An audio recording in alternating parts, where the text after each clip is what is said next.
Something that has bothered me for a long time, and I think I figured it out, is anti-Semitism. So we in the New York area, and that includes Newark, Jersey City, all of that, there are more than 2 million Jews living in our community. Second largest in the world outside of Israel. They're first, we're second. Now, in New York City, almost 1 million Jews are residing there. In Nassau, Suffolk, and Westchester, approaching 500,000. So this is a substantial presence. Yet we continue to see and hear anti-Semitism. And I'm going, why? What is driving that? First, a little history. So at the time of Aristotle, going way back to 384 BC, the lending of money for profit was believed to be dishonorable. And then when the Christian church under St. Paul began to form, usury, which is the lending of money for interest, was designated a sin largely based upon what the Greeks did.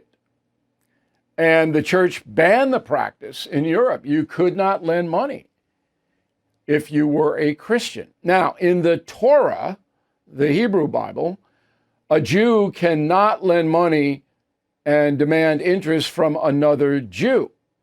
But if you're Jewish in the Torah, you can lend money to a non-Jew and collect interest from that person.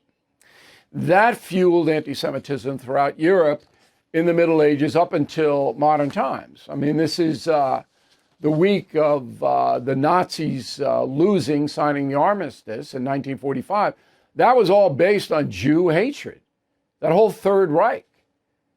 And it caught fire among some, not most, because of the history of the Jewish presence in Europe. And Jewish people are very industrious, I'm generally speaking now, and they are prosperous. And they live better than most people in the world. Israel is a very prosperous nation.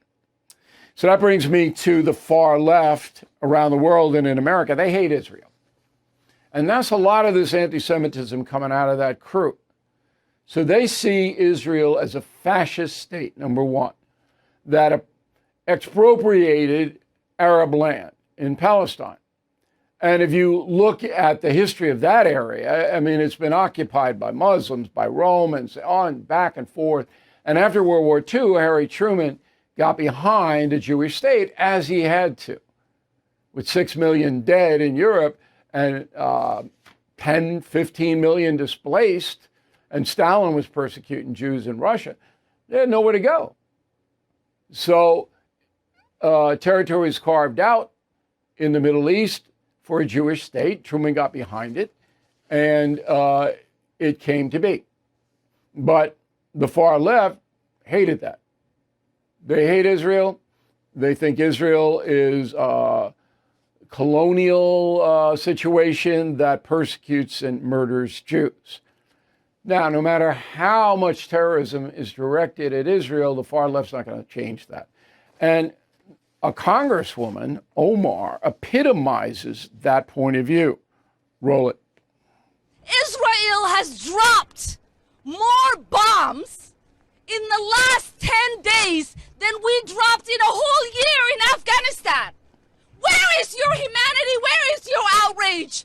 Where is your care for people? Now, she's a loon. Everybody knows Ilhan Omar is a loon. And, you know, what is Israel supposed to do when Hamas is murdering its citizens? It has to defeat Hamas. And to defeat Hamas militarily, you have to use bombs. Okay, I'm not justifying anything. I'm just explaining history. Omar doesn't care. She hates Israel. Is she anti-Semitic? I can't look into her heart, but certainly she peddles a tremendous destructive propaganda against Jews. So there you have it. And, you know, I don't really know any anti-Semites myself. I wouldn't associate it with a person like that. Everybody knows that I stand up for Judeo-Christian tradition and for Jews themselves. But I think an explanation is needed. I provided it. You want to write me, bill@BillO'Reilly.com, bill@BillO'Reilly.com, name and town. Thank you for watching. To view full episodes of the No Spin News anytime, sign up to become a BillO'Reilly.com premium or concierge member today.